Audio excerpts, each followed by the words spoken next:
আজকে আমি তোমাদের সাথে একটু অন্য বিষয়ে শেয়ার করব। এতদিন তোমরা আমার রান্নার ভিডিও দেখেছো, আমার পার্সোনাল লাইফ দেখেছো, অনেকে সেটা পছন্দও করেছো, ভালোবাসা দিয়েছো, অনেক সাপোর্টও করেছো। তাই আজ আমি তোমাদেরকে আমার প্রফেশনাল লাইফ সম্পর্কে বলবো।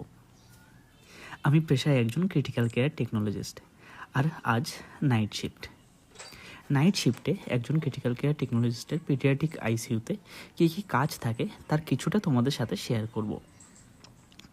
আমি কোয়ার্টারে থাকি, আর আমার কোয়ার্টার থেকে হসপিটালের দূরত্ব হেঁটে 5 মিনিট।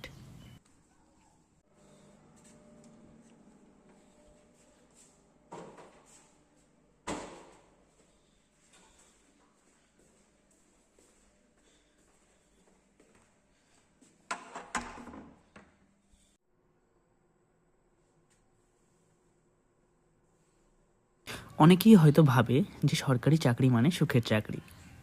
আসলে সব ক্ষেত্রে সেটা হয় না, বিশেষ করে মেডিকেল ফিল্ডের ক্ষেত্রে এটা একদমই বিপরীত।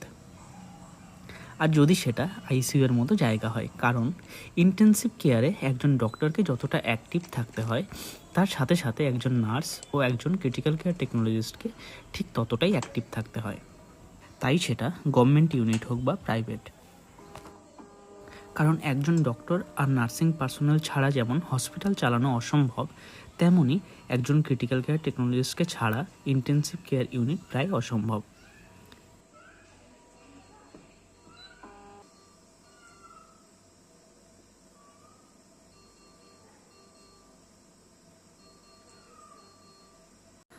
আজকে ওয়ার্ড অনেকটা শান্ত ছিল, তাই কিছুটা তোমাদের সাথে শেয়ার করার সুযোগ পেয়েছি।